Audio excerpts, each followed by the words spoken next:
Assalamualaikum warahmatullahi wabarakatuh. Bagaimana kabarnya hari ini teman-teman? Semoga dalam keadaan sehat selalu. Amin ya rabbal alamin. Pada video pembelajaran kali ini kita akan membahas tentang hadis sahih sebagai dasar hukum, mata pelajaran Al-Quran Hadis di kelas 10. Sebelum belajar, alangkah baiknya kita berdoa terlebih dahulu dengan mengirimkan Al-Fatihah kepada Nabi kita, junjungan kita, baginda Nabi Muhammad sallallahu alaihi wasallam. Ila hadratin Nabi Mustafa Rasulullah sallallahu alaihi wasallam wa ala alihi wa ashabihi wa azwajihi wa auladihi wa dzurriyyatihi wa ahli baitil kiram. Sya'ilillah lahumul Fatihah. A'udzu billahi minasyaitonir rajim.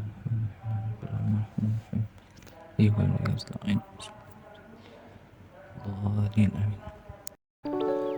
Selanjutnya tujuan pembelajaran kita pada kali ini yang pertama, menghayati keberadaan hadis sahih dapat dijadikan sebagai dasar hukum. Yang kedua, mengamalkan sikap kritis terhadap suatu informasi sebagai implementasi dari pemahaman pembagian hadis dari segi kuantitas dan kualitas. Dan yang ketiga, menganalisis pembagian hadis dari segi kuantitas dan pembagian hadis dari segi kualitas. Dan yang terakhir, menyajikan pembagian hadis dari segi kuantitas dan kualitas dalam bentuk bagan atau skema. Selanjutnya pendahuluan. Selain bertopang pada Al-Quran, hukum yang ditetapkan dalam agama Islam haruslah berlandaskan hadis sahih, bukan hadis dhaif. Allah Subhanahu wa taala telah mengistimewakan agama ini dengan adanya sanad atau jalur pengeriwayatan hadis. Sanad merupakan penopang agama. Oleh karena itu, hadis sahih wajib diamalkan.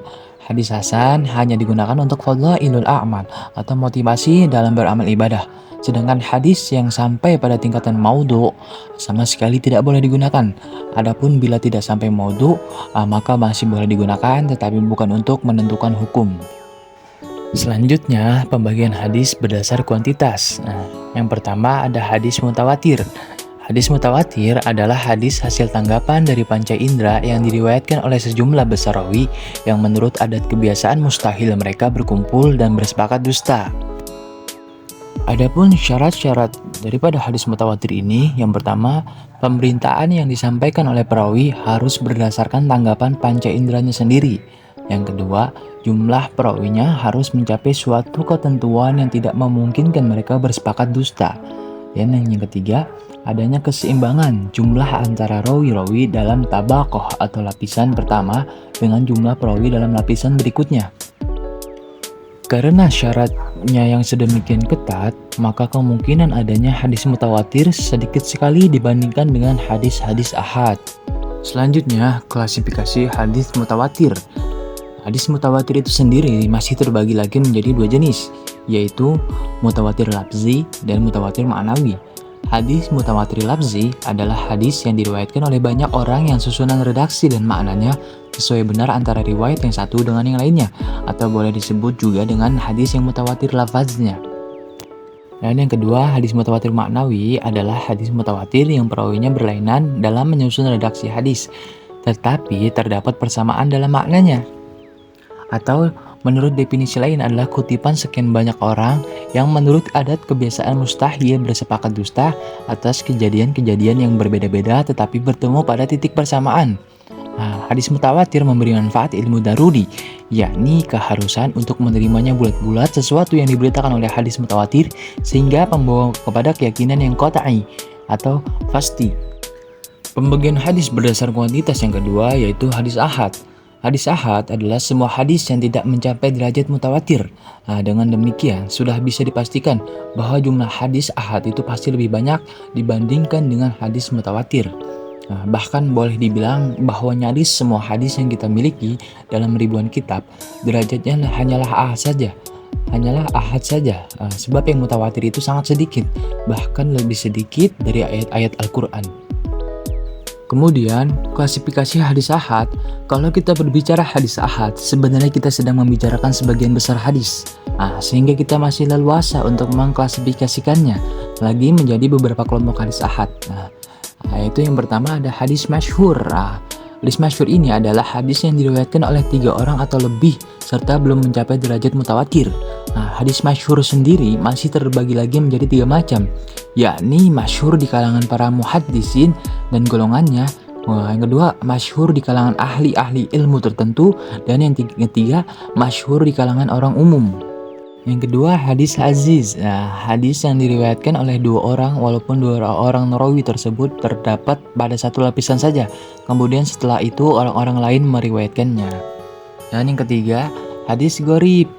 Hadis yang dalam sanadnya terdapat seorang atau rawi yang menyendiri dalam meriwayatkan di mana saja penyendirian dalam sanad itu terjadi. Selanjutnya, pembagian hadis berdasarkan kualitas. Yang pertama, hadis sahih. Secara etimologi, kata sahih artinya sehat. Kata ini merupakan antonim dari kata sakim, yang artinya sakit. Bila digunakan untuk menyifati badan, maka makna yang digunakan adalah makna hakiki atau yang sebenarnya. Tetapi bila diungkapkan di dalam hadis dan pengertian-pengertian lainnya, maka maknanya hanya bersifat kiasan atau majaz. Sedangkan secara istilah, pengertian yang paling tepat tentang hadis sahih adalah hadis yang bersambung sanadnya atau jalur periwayatan melalui penyampaian para perawi yang adil, dabit, dari perawi yang misalnya sampai akhir jalur periwayatan tanpa ada syuzuz dan juga tanpa illat. Bersambung sanadnya berarti masing-masing perawi mengambil hadis dari perawi di atasnya secara langsung dari awal periwayatan hingga ujung akhir periwayatan. Seorang perawi disebut adil jika memenuhi kriteria, yakni muslim, balik, berakal, tidak fasik, dan juga tidak cacat muru'ah wibawanya di masyarakat. Perawi yang dabit adalah orang yang kuat hafalannya, sehingga hadis yang dia bawa tidak mengalami perubahan.